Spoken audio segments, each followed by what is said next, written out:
નમસ્કાર મિત્રો, દ્રવ્ય અવસ્થા પ્રક નંબર 5 ધોરણ 11 જેમાં નીટ અને જેડબલઈ અંગે આપણે ચર્ચા કરીએ છીએ ત્યારે જુદા જુદા પ્રવાહીના ગુણધર્મ એ પૈકી આપણે કેટલાક ગુણધર્મો વિશે ચર્ચા કરી હતી. હવે આજે આપણે સ્નિગ્ધતા કે જે પ્રવાહી અવસ્થા એના અંગે એના ગુણધર્મમાં આપણે આજે વાત કરવી છે સ્નિગ્ધતા. બરાબર છે, એની આપણે વાત કરવી છે સ્નિગ્ધતા.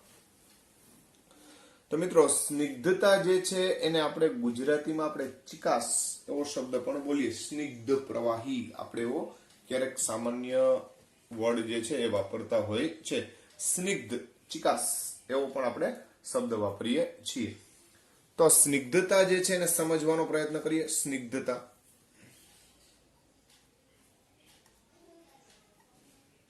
તો સ્નિગ્ધતા જે છે એના માટે આપણે એક સામાન્ય ઉદાહરણ લઈએ. દાખલા તરીકે ભાઈ આ નદીનું તળ છે, સમજો, એટલે કે નદીની સપાટી છે. બરાબર છે, નદી વહેતી હોય તો તમને ખબર છે કે એ જે તે સપાટીને સ્પર્શીને વહેતી હોય. આ સપાટી જે છે એ ઘન ઘટક છે. બરાબર છે. હવે એના ઉપર આપણું જે બ્લુ કલરનું પાણી, એટલે આ પાણી વિચાર લેજો, આ પાણી જે છે આ રીતે વહન કરતું હોય, આવો આપણે ખ્યાલ છે. બરાબર છે. તો ભાઈ નદીના વહન દરમિયાન આ સપાટી જે છે એટલે નીચલું જે સ્તર હોય એ સપાટીના સંપર્કમાં હોય. તો આવા અણુઓને વધારે એક પ્રકારનું ઘર્ષણ બળ લાગુ પડે. બરાબર છે. જ્યારે આ સ્તર જે છે એને એના કરતા ઓછું આકર્ષણ લાગુ પડે અથવા ઘર્ષણ ઓછું લાગુ પડે, એના કરતા પણ ઓછું લાગુ પડે. તો મિત્રો, અહીંયા પ્રવાહી હંમેશા સ્તરીય વહન કરે છે.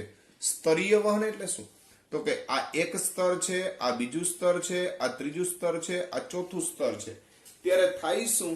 તો કે આ સપાટી છે એ આને આકર્ષી રાખે, ઉપલી સપાટી છે એ આગળ વધવા પ્રયત્ન કરે, એનાથી ઉપલી આગળ વધવા પ્રયત્ન કરે. ત્યારે એક પ્રકારનું એના જે કંઈ પણ બળ જે છે, એટલે કે જે વહન છે એ દરમિયાન એક પ્રકારનો અવરોધ ઉત્પન્ન થાય. શું કામ અવરોધ ઉત્પન્ન થાય છે? તો તમને ખ્યાલ આવે છે કે એક પ્રકારનું એને આકર્ષણ બળ છે એ પકડી રાખે છે. એ બીજું પ્રવાહીના અણુઓ વચ્ચે પણ આકર્ષણ બળ હોય, એ અણુઓ એકબીજાને જકડી રાખે. એટલે જ્યારે સ્તરીય વહન, સ્તરીય એટલે એક સ્તર બીજું સ્તર સળંગ નથી. બરાબર છે. પણ પ્રવાહી જે છે એમાં હંમેશા સ્તરીય વહન થતું હોય.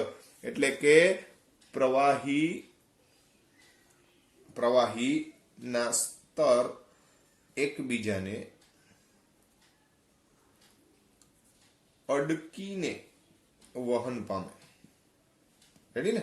આ બધા એકબીજાને અડકીને એટલે અડીને શું કરે છે? વહન પામે છે. ત્યારે આ સ્તરો વચ્ચે એક પ્રકારનું ઘર્ષણ એટલે કે અવરોધક બળ ઉત્પન્ન થાય. આ અવરોધના માપનને શું કહેવામાં આવે? તો કે સ્નિગ્ધતા કહેવાય. શું કહેવાય? સ્નિગ્ધતા કહેવાય. ખરેખર અવરોધક બળ છે ને શ્યાનતા બળ એવો શબ્દ પણ તમે સાંભળ્યો છે, અને ફિઝિક્સની અંદર પણ તમારે આ ટોપિક આવે, શ્યાનતા બળો એવો શબ્દ આવે. શાંતા નહીં, શ્યાનતા છે. બરાબર છે. તો આ પ્રકારની જે ઘટના જે છે એને આપણે સ્નિગ્ધતા વડે દર્શાવીએ છીએ. હવે મિત્રો, અહીંયા આપણે બરોબર વિચારો કે કોઈ આપણે આમ સ્તર વિચારીએ. માની લો કે આ એક સ્તર છે, આ એક પ્રકારનું એક સ્તર છે. બરાબર છે. હવે એના ઉપરનું સ્તર આ છે એવું વિચારી લેજો. બરોબર, એટલે આ સૌથી ઉપરની સપાટી છે, આ એના પછીની સપાટી છે, અને એના પછીની હજી સપાટી વિચારી લઈએ આપણે. એટલે આ સૌથી નીચેનું સ્તર છે એવું આપણે વિચારી લઈએ. તો આ સૌથી ટોપ પેલું સ્તર, આ બીજું સ્તર, આ એટલે આ છેલ્લું સ્તર છે કે જે ટૂંકમાં અહીંયા અડેલું છે એમ વિચારો. તો હવે સપાટી ઉપર જે કંઈ પણ આકર્ષણ બળની માત્રા તમે જોવા જાઓ તો આ જે છે એ સૌથી નીચામાં નીચું છે, તો એનો કંઈક વેગ હશે, બરાબર છે. એનાથી વધારે આનો વેગ હોય અને એનાથી વધારે આનો વેગ હોય. શું કામ? તો કે આકર્ષણ બળ અથવા ઘર્ષણ બળ સૌથી વધારે માત્રામાં આ છેલ્લા ઘટકને લાગુ પડે. બીજું, જે કંઈ પણ આકર્ષણ કે અપાકર્ષણ ઉત્પન્ન થવાનું છે એનો આધાર સ્તરો વચ્ચેના અંતર ઉપર રહેશે. એટલે એક તો અહીંયા સ્નિગ્ધતા જે છે એટલે સ્તરીય વહન અથવા એ જે વહન જે છે એને એક પ્રકારનું જે સ્તરીય વહન જે છે એને આપણે પટલીય પ્રવાહ એવો શબ્દ પણ કહીએ, બરાબર છે. એટલે પટલ એટલે સ્તર, એનો એક આખો પ્રવાહ જે છે એના અંગે આપણે વાત કરીએ છીએ. તો જેમ અંતર વધે તેમ પ્રવાહ વધે, બરાબર છે. હવે માની લ્યો કે આ વચલું સ્તર છે એનો વેગ u જેટલો છે. માની લ્યો કે એનો વેગ કેટલો છે? u જેટલો. તો એના કરતા આ ઉપલું એટલે પહેલું સ્તર જે સપાટી પરનું છે, એના પછી નીચેનું આ ત્રીજું એટલે તળિયે છે. સમજો, આ તળિયે છે, આ સપાટીને લઘુલઘ છે, બરાબર છે. તો આના કરતાનો વેગ ઓછો હોય અને એના કરતાનો વધારે હોય. વધારો જે છે વેગ વધારો, બરાબર છે, એને આપણે ડેલ્ટા યુ જેટલો ગણીએ. કેટલો ગણીએ? ડેલ્ટા યુ એટલે ડી સ્મોલ. આ બહુ માઇનોર ફેરફાર હોય, બહુ મોટા મોટા ફેરફાર હોય નહીં. તો આનો વેગ કેટલો થાય? તો કે યુ પ્લસ ડીયુ જેટલો થાય. કેટલો થાય? ડીયુ. આટલો વધે. અને આ નીચલું સ્તર જે છે એનો વેગ કેટલો થાય? તો કે યુ માઇનસ ડીયુ જેટલો શું થાય? તો કે ઘટે. શા માટે? તો એ તમને સમજાય છે. કેમ કે એટલે આનો વેગ હું આવું લખું છું કે યુ માઇનસ ડીયુ. આનો યુ હોય તો આનો યુ પ્લસ ડીયુ થાય. ખ્યાલ આવે છે? તો ડીયુ જેટલો વધારો થયો એવું આપણે વિચારી લીધું. હવે બીજી વાત કે એનો બધો આધાર છે એ અંતર ઉપર પણ છે, બરાબર છે. તો અંતર જે છે એનો ફેરફાર એને આપણે dz વડે દર્શાવીએ. કેના વડે દર્શાવીએ? dz. તો માની લ્યો કે આના વચ્ચે અંતર dz છે, આના વચ્ચે પણ અંતર dz છે, એટલે સમાન અંતરે આપણે વિચારીએ છીએ સ્તર વચ્ચે. તો એ dz વડે કહેવાય કે અંતર જે છે એ કેટલું કહેવાય? dz જેટલું કહેવાય. તો વેગ વધારો, વેગ પ્રવીણતા અથવા જેને કહેવાય વેગ વધારો, જેને આપણે du બાય dz વડે દર્શાવી શકીએ. કોના વડે દર્શાવી શકીએ? du બાય dz વડે દર્શાવી શકાય. કે જે z જે છે એ વધશે, બરાબર છે. dz જે છે એ જેમ વધશે એમ વેગ પ્રવણતા એટલે વધારામાં વધારો થતો જશે. તો અહીંયા ખાસ ધ્યાનમાં રાખજો કે અંતર જે છે એ પણ મહત્વનું છે અને સાથે સાથે પ્રવણતા એટલે કે ટૂંકમાં વેગનો જે વધારો જે છે એ પણ મહત્વનો છે. એટલે આ સાપેક્ષ વૃત્તિ જે છે એ આપણે દર્શાવેલી છે કે du બાય dz, જેને આપણે વેગ પ્રવણતા અથવા વેગ વધારો એના તરીકે ઓળખીએ છીએ. હવે વિચારો કે આ પ્રવાહીને વહેવા માટે કોઈ પણને વહન કરવું એટલે કે સ્થળાંતર કરવું હોય તો એના પર એક પ્રકારનું બળ લાગતું હોય, બરાબર છે.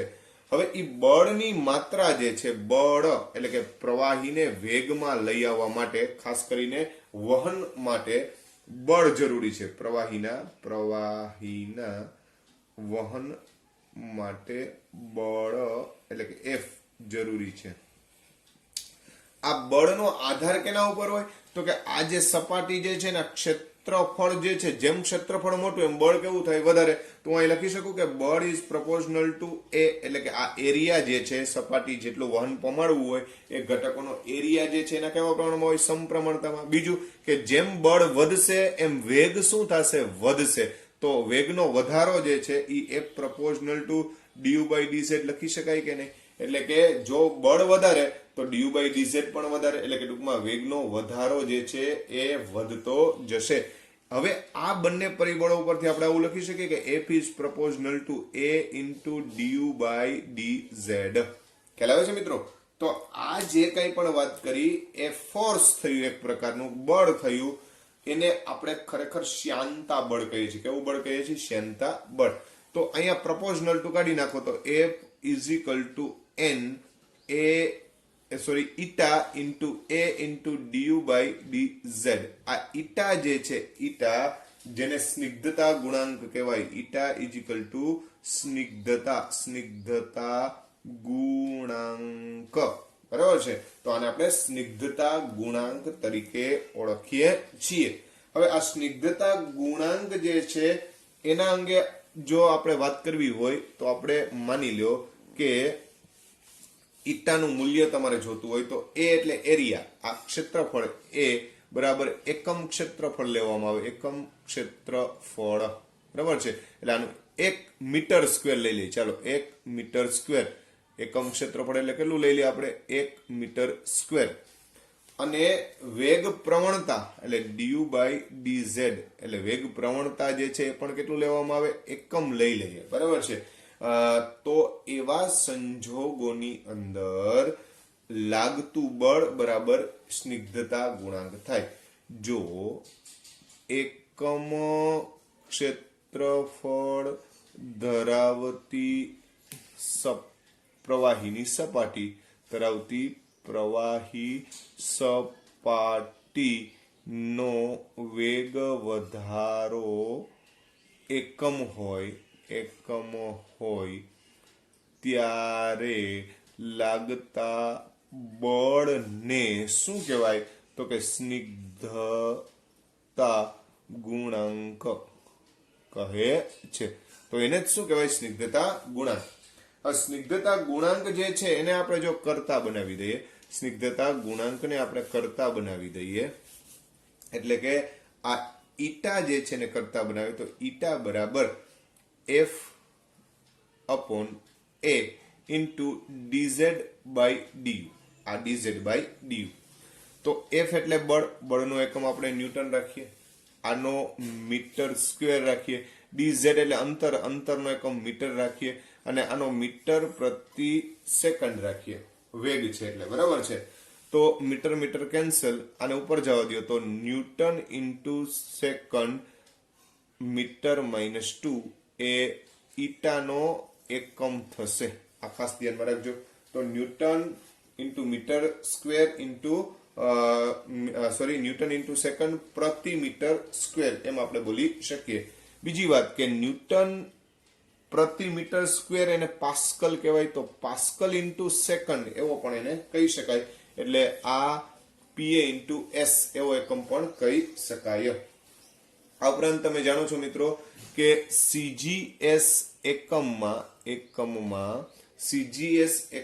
સ્નિગ્ધતાનો એકમ જે છે એ પોઈસ વડે દર્શાવાય. આ એનો એકમ છે, પોઈસ વડે દર્શાવાય છે. રેડી? તો આ સ્નિગ્ધતા જે છે એ આ રીતે તમે સમજાવી શકો. ખાસ કરીને જ્યારે સ્તરીય વહન થતું હોય, સ્તરીય એટલે એકબીજા સ્તરો એકબીજા સાથે સંકળાયેલા હોય ત્યારે એક પ્રકારનું એક ઘર્ષણ પ્રકારનું બળ ઉત્પન્ન થતું હોય. આ ઘર્ષણ બળની માત્રા જે છે એ ખરેખર આપણે આ બળ વડે ટૂંકમાં એને રજૂ કરી શકીએ, અથવા તો એને આપણે શ્યાનતા બળ, સ્નિગ્ધતા બળ વડે દર્શાવી શકીએ.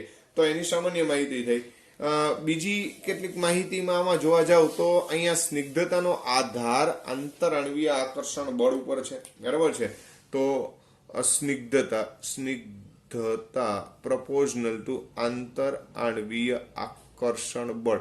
જેમ આંતરઆણ્વીય આકર્ષણ બળ વધારે હોય એમ સ્નિગ્ધતા વધુ હોય, પરંતુ જેમ તાપમાન વધે એમ આંતરઆણ્વીય આકર્ષણ બળ ઘટે. આથી તાપમાન વધતા સ્નિગ્ધતા ઘટે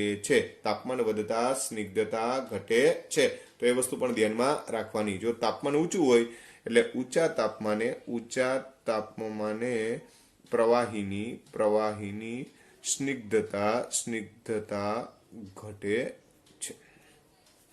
હવે મિત્રો ખાસ ધ્યાનમાં રાખજો, કાચ એ ઊંચા સ્નિગ્ધ પ્રવાહી છે.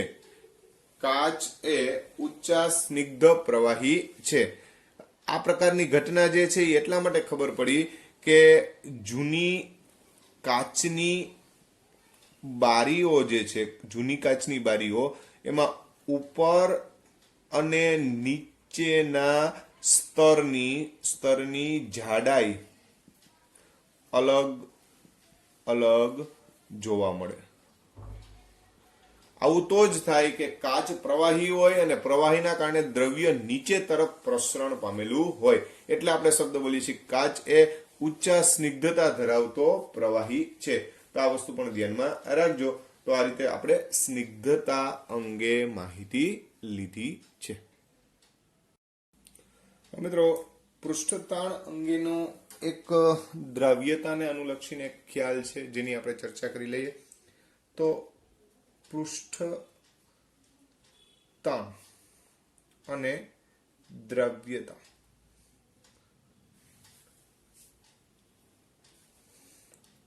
જેમ પાણીમાં દ્રાવ્ય ઘટક ઉમેરવામાં આવે તેમ જેમ પાણીની અંદર દ્રાવ્ય ઘટક ઉમેરવામાં આવે એમ પાણીનું પૃષ્ઠતાણ વધે છે. પાણીના પૃષ્ઠતાણમાં શું થાય? વધારો થાય. દાખલા તરીકે આપણે એમ કહીએ કે ભાઈ KCl જેવો ઘટક જે છે, આયનીય ઘટક પાણીમાં ઉમેરીએ તો તેનું પૃષ્ઠતાણ શું થાય? વધે. બરાબર છે. એટલે પૃષ્ઠતાણની અંદર શું થતો હોય છે? વધારો થાય છે.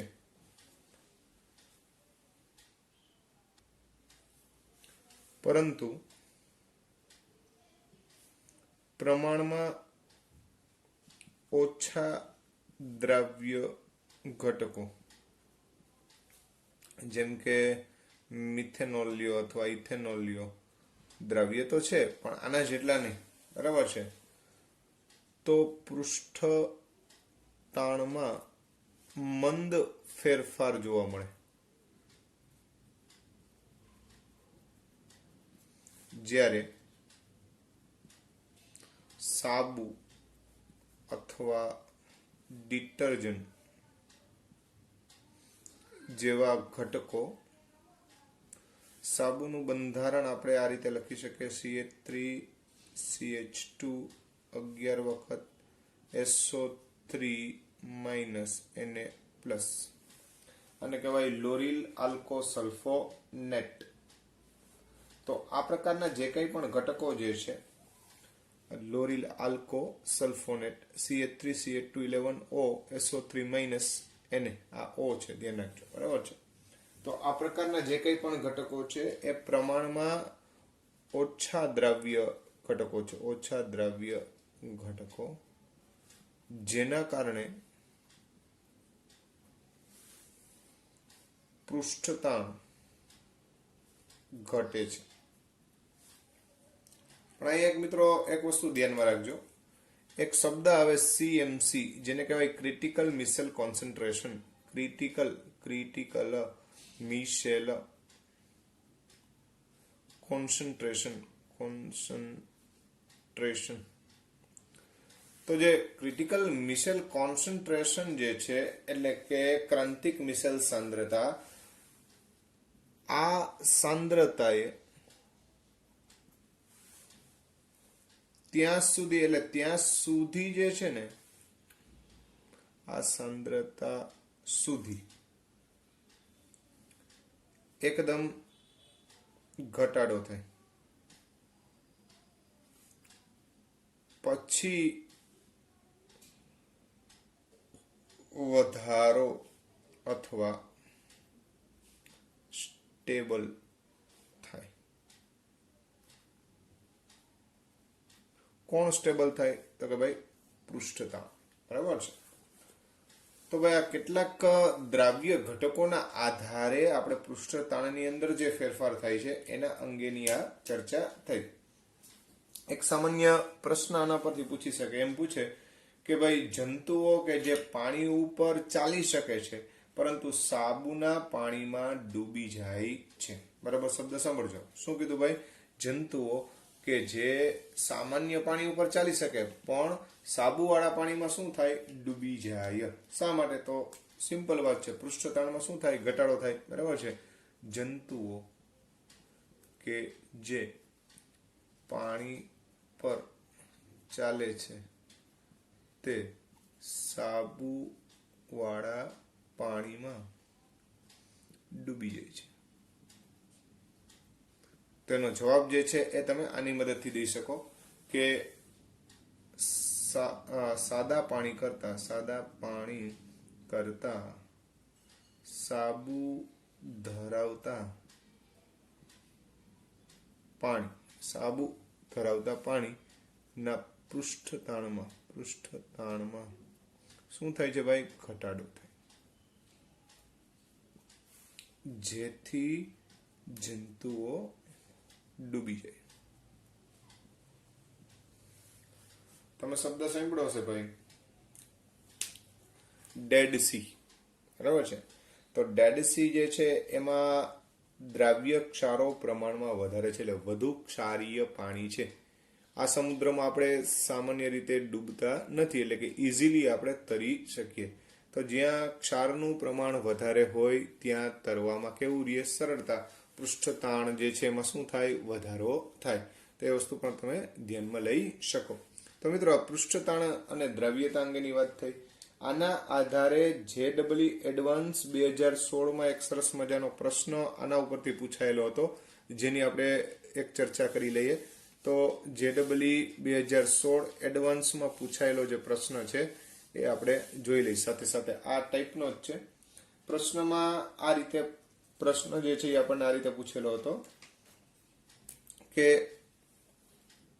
1, 2 અને 3 એ પૃષ્ઠતાણ અને સાંદ્રતાનો ગુણાત્મક સંબંધ દર્શાવતા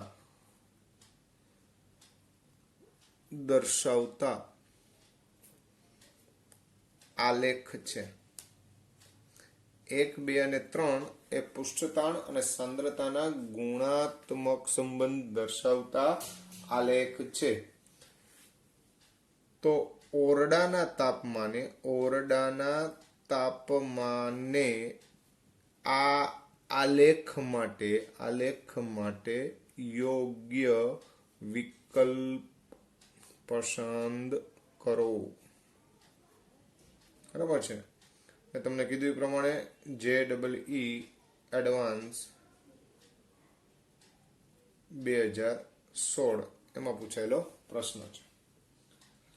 તો ભાઈ એમાં આપણને 3 ગ્રાફ આપવામાં આવ્યા હતા. એક ગ્રાફ છે એ આ રીતનો ગ્રાફ આપેલો હતો. બીજો ગ્રાફ જે છે એ આપણને આ રીતનો આપેલો હતો. અને ત્રીજો ગ્રાફ છે એ આપણને આ રીતનો આપેલો હતો. બરાબર છે. આ ગ્રાફ નંબર 1 કીધો છે, અને ગ્રાફ નંબર 2 કહેવામાં આવ્યો છે, અને ગ્રાફ નંબર 3 કહેવામાં આવ્યો છે. અહીંયા સાંદ્રતા રાખવામાં આવી છે, એટલે સાંદ્રતાનો વધારો દર્શાવ્યો છે. અહીંયા જે છે એ પૃષ્ઠતાણ, અને આ છે સાંદ્રતા. આ છે પૃષ્ઠતાણ અને આ છે સાંદ્રતા. બરાબર છે. સામાન્ય રીતે ભાઈ આ સ્ટ્રેટ લાઈન આપણે એવું વિચારવાનું કે એ પાણીની લાઈન છે. બરાબર છે. આ જે છે એ આપણે એવું વિચારવાનું. અને અહીંયા આપણને ગુણાત્મક એટલે માત્ર કમ્પેરિઝન માટેના ગ્રાફ આપ્યા છે, કોઈ જથ્થાત્મક એટલે અહીંયા મૂલ્ય સાથે વર્ણન નથી કરેલું. બરાબર છે. તો આના આધારે યોગ્ય વિકલ્પ આપણે પસંદ કરવાનો હતો. એ વિકલ્પમાં કંઈક આવું આપેલું હતું કે 1 નંબર છે એ KCl માટેનો આલેખ છે, 2 નંબર જે છે એ મિથેનોલ માટેનો આલેખ છે, અને 3 નંબર જે છે એ સાબુ માટેનો આલેખ છે. બી ઓપ્શનમાં કંઈક આ રીતે આપેલું હતું કે 1 નંબર છે એ મિથેનોલનો આલેખ છે, CH3OH. 2 નંબર જે છે એ KCl નો આલેખ છે, અને 3 નંબર જે છે એ સાબુનો આલેખ છે. સી ઓપ્શનમાં 1 નંબર જે છે એ KCl નો આલેખ છે, 2 નંબર જે છે એ સાબુનો આલેખ છે, અને 3 નંબર જે છે એમાં મિથેનોલનો આલેખ છે એવું આપેલું હતું. અને ડી ઓપ્શનમાં 1 નંબર એ સાબુનો આલેખ છે, 2 નંબર જે છે એ KCl નો આલેખ છે અને 3 નંબર એ મિથેનોલ નો આલેખ છે. તો આમાંથી યોગ્ય વિકલ્પ આપણે પસંદ કરવાનો હતો.